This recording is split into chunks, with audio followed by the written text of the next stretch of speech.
안녕하세요. 뜨는 아침 묵상 배용호 목사입니다. 오늘은 신명기 19장 4절에서 5절 말씀입니다. 살인자가 그리로 도피하여 살만한 경우는 이러하니 곧 누구든지 본래 원한이 없이 부지 중에 그의 이웃을 죽인 일, 가령 사람이 그 이웃과 함께 벌목하러 살림에 들어가서 손에 도끼를 들고 벌목하려고 찍을 때에 도끼가 자루에서 빠져 그의 이웃을 맞춰 그를 죽게 함과 같은 것이라. 이런 사람은 그 성읍 중 하나로 도피하여 생명을 보존할 것이니라. 아멘. 여러분, 오늘은 도피성에 대해서 묵상해 보겠습니다. 민수기 35장에도 도피성이 나오는데요. 오늘은 조금 다른 차원에서 도피성에 대해서 한번 묵상해 보려고 합니다. 여러분, 기본적으로 이 도피성이라는 것은 이스라엘이 가나안 땅에 들어갔을 때에 땅 분배가 일어나잖아요. 그 땅 중에서 분깃이 없는 레위인들에게 각 지파가 12개 지파가 4개의 성읍을 주는 거잖아요. 그래서 총 레위인이 48성읍을 차지하게 되는데 그 중에서 6개 성읍을 준비를 해서 도피성을 준비하는 거죠. 이 도피성이라는 것은 생명을 보호하기 위한 제도이고요. 또 이스라엘 백성 속에서 사회적인 약자를 보호하는 제도입니다.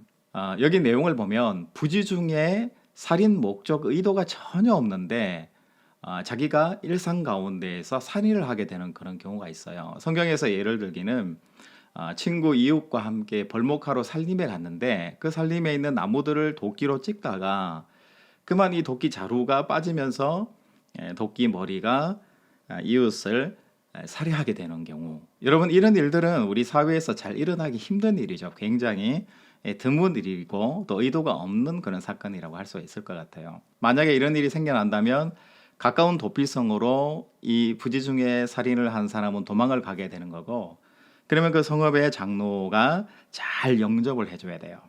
그리고 장소를 제공하고 숙식을 제공하는 거예요. 그리고 공정한 재판을 받을 수 있도록 도와줘야 되고요.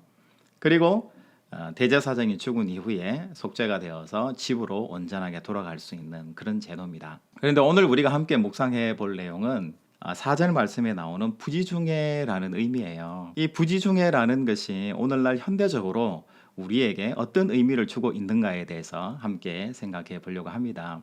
여러분, 일상에서 내가 알지 못해서, 내가 배우지 못해서 나의 공감 능력이 훈련이 안 되고 떨어져서 저지르는 그런 잘못들, 이것들이 뭐냐면 결국은 부지 중에 죄를, 잘못을 저지르는 경우가 있다. 이렇게 우리가 생각해 볼 수 있는 것 같습니다. 먼저 교회에 대해서 한번 이야기를 해보면, 교회가 연말이라든지 교회에 특별한 절기가 있다든지 그럴 때 불이웃 돕기를 참 많이 하잖아요. 그럴 때 보면 목회자나 기관 대표가 나와서 뭔가 헌금을 거두잖아요. 헌금을 또 후원금을 거두어서 어려운 이웃들에게 전달하게 돼 그런 경우들이 많이 있는데요. 그런데 대표적으로 보통 말할 때 목사님들도 그렇고 대표자들이 어떻게 이야기를 하냐면 불쌍한 장애인들을 이번에 도우려고 합니다. 밥도 못 먹는 어려운 사람들을 도와줍시다. 그분들 우리 사회에서 제2시민이 아니냐. 그분들을 도와주면 좋겠습니다. 불쌍하니 한 푼씩 내놓으면 좋겠다. 뭐 이런 의도를 가지고 말씀하시는 거예요. 그런데 이런 행사 자체 불이웃 돕기라는 그 의도는 너무나 좋은 거잖아요. 그런데 우리의 형제고 우리의 장애우고 우리와 함께 걸어가는 동반자라는 입장에서, 하나님의 동등한 백성이라는 입장에서 함께 하자, 함께 참여합시다, 이런 의지가 아니라 우리보다 못한 2등 시민을 우리가 돕는 행사인 것처럼, 그렇게 의도는 아닌데 말을 잘못하는, 그리고 많은 성도들이 잘못 해석하게 하는 그런 일들을 좀 비일비재하게 우리는 교회 속에서 첫 번째로 한번 생각해 볼 수 있는 것 같습니다. 이것은 부지 중에 저지르는 잘못이라는 거죠. 또 한 가지는 일상에서 시어머니와 며느리 사이에서 일어나는 것 같아요. 시어머니가 너는 내 딸이나 마찬가지다. 너는 내 딸이야. 그러니까 내 딸처럼 생각했으면 좋겠어. 이렇게 말하면서 편안하게 이렇게 며느리를 대하는 경우들이 종종 있는 것 같아요.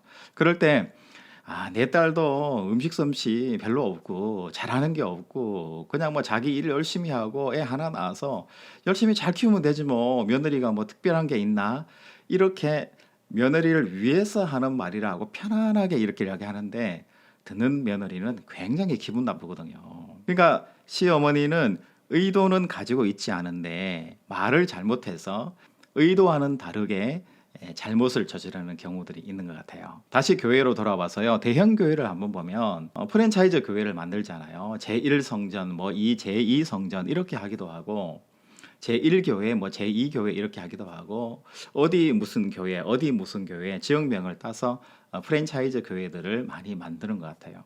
그러면서 대형 버스를 투입을 해가지고 우리 교회 많은 성도들이 오고 싶어 하는데 우리 교회를 많은 지역에 파송을 해서 많은 성도들이 우리 교회 말씀을 들을 수 있도록 우리 교회 예배를 드릴 수 있도록 하고 싶다라는 차원에서 좋은 의도인 것 같아요. 그렇게 해요. 그런데 문제는 그 지역에 있는 중소교회 아니면 작은 교회, 미자립교회, 개척교회 이런 교회의 목회자들이나 성도들은 그 모습을 보면서 여러분 어떤 생각을 가질까요? 굉장히 부정적인 생각을 가지게 되고 세상 사람들이 볼 때도 여러분 요즘 뉴스에 많이 나오는 빵집 있지 않습니까? 1호점, 2호점, 3호점 하는 거하고 무슨 차이가 있을까? 차별성이 있을까? 라면서 생각하는 거죠. 복음을 좋은 예배와 좋은 설교를 많은 분들에게 공급한다라는 그런 좋은 의도는 있지만 하나님께서 기뻐하실까? 그리고 많은 사람들에게 공감을 이루지 못하는 잘못이 있다라는 것을 우리가 한번 생각해 볼 수 있는 거죠. 여러분 도피성에서 거기에 대표되는 제사장들이라든지 장로들이 이 사람을 보호해요. 그런데 정말 부지 중에 잘못을 했는지 정말 죄의 잘못이 무엇인지를 잘 따져 물어서 잘못한 것이 있으면 그 죄에 대한 상응하는 벌을 받도록 하는 것, 이게 또한 도피성에 대한 분명한 의미인 거죠. 여러분 오늘은 도피성의 새로운 차원에서의 의미를 한번 생각해 보았습니다. 나는 항상 선하고 착한 사람으로 남아있고 상대방만 비판하고 비난하는 그런 존재가 아니라 과거의 삶들을 한번 돌아보셔서 내가 부지 중에 의도는 없는데 말로 행동으로 다른 사람에게 상처를 주고 또 억울하게 만들고 그것 때문에 원수지게 만든 일들은 없는지 우리 도피성을 생각하시면서 오늘 한번 묵상해 보았으면 좋을 것 같아요. 여러분 하나님은 우리에게 말씀하세요. 네가 도피성이다 이렇게 말씀하실 때 내가 정말 어려운 사람들, 힘든 사람들, 진리에 바로 서려고 하는 사람들, 부지 중에 어려움에 빠진 이웃들을 내가 도피성이 되어서 돕는 것 첫 번째로 중요합니다. 여러분 이것만큼이나 중요한 것이 뭘까요? 내 자신을 돌아보면서 내가 내 삶 가운데 부지 중에 의도는 없지만 선한 의지는 가졌지만 잘못 말하고 잘못한 행동은 없는지 다시 한번 돌아보시는 거룩한 오늘 하루의 삶이 되시기를 주님의 이름으로 축복합니다. 여러분 내일 또 뵙겠습니다. 샬롬.